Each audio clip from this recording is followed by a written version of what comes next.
ಈ 1 ವರ್ಷದ ಅವಧಿ ಒಳಗ ಅಪ್ಪಾಜಿಯವರಿಗೂ ನಮಗೂ ಬೆಳೆದಂತಹ ಸ್ನೇಹದಲ್ಲಿ ಯಾವಾಗಲೇ ನಾವು ಅಪ್ಪಾಜಿಯವ್ರ ಜೊತೆ ಬಂದು ಮಾತಾಡಕತ್ರ ಅವ್ರು ನೀವು ಹೆಂಗದಿರಪ್ಪ ಏನದಿರಿ ಅಂತ ಶುರು ಮಾಡೋದಲ್ಲ ಅಪ್ಪಾಜಿಯವ್ರು. ಗೆಜಿ ಸರ್ ನಾವು ಮಕ್ಕಳಿಗೆ ಹೆಂಗೆ ಶಿಕ್ಷಣ ಕೊಡ್ಬೇಕ್ರಿ, ಅವ್ರಿಗೆ ಸಂಸ್ಕಾರವನ್ನ ಹೆಂಗ್ ಕೊಡ್ಬೇಕ್ರಿ, ನಮ್ಮ ಟೀಚರಿಗೆ ಹೆಂಗ್ ಹೇಳ್ಬೇಕ್ರಿ ಅಪ್ಪಾಜಿ. ಅಯ್ಯೋ ಅದು ಎಂತಹ ಕಳಕಳಿ ರೀ ಆ ಪುಣ್ಯಾತ್ಮನಲ್ಲಿ. ಆ ಪುಣ್ಯಾತ್ಮನಲ್ಲಿ ಎಂತಹ ಕಳಕಳಿ ಅಂತಂದ್ರೆ ಆ ಮಕ್ಕಳಲ್ಲಿ ಏನನ್ನ ಕಲಿಸಬೇಕು, ನಾ ಹೆಂಗ ಸಂಸ್ಕಾರಯುತವನ್ನಾಗಿ ಮಾಡಬೇಕು ಅನ್ನುವಂತ ಉದ್ದೇಶಕ್ಕಾಗಿ ನನಗೊಂದು 1000 ಸತೆ ಫೋನ್ ಮಾಡಿದ್ದಾರೆ ಪರಮ ಪೂಜ್ಯ ಅಪ್ಪಾಜಿಯವರು. ಇಲ್ಲ ನೀವು ವಿದ್ಯಾರ್ಥಿಗಳಿಗೆ ಬರಬೇಕ್ರಿ, ಸ್ವಲ್ಪ ಸಂಸ್ಕಾರವನ್ನ ಕಲಿಸಬೇಕ್ರಿ.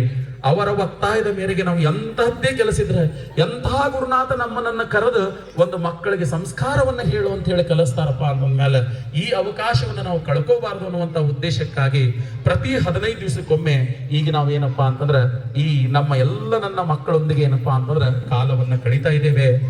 ಆದ್ರೆ ಮುಂದಿನ ದಿನಮಾನಗಳಲ್ಲಿ ಅಪ್ಪಾಜಿಯವರು ನನಗೆ ಹೇಳ್ಯಾರವರು